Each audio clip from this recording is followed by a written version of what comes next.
Hello, good afternoon to everyone. Welcome to TechKC. Today in this video, I'll tell you how you can remove the Gmail account or the your email account which is signed in your Android TV.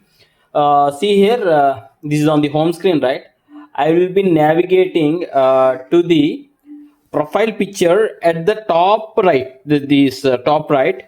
Uh, my TV remote is not currently working. This is the Thomson Android 4K TV.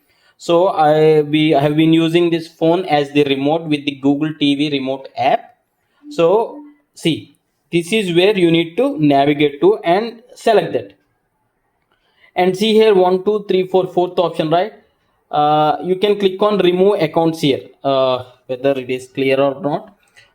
Remove account, sign out one or more accounts here. You need to tap on that and see here which account do you want to remove. You can click on that and you need to just confirm the remove action.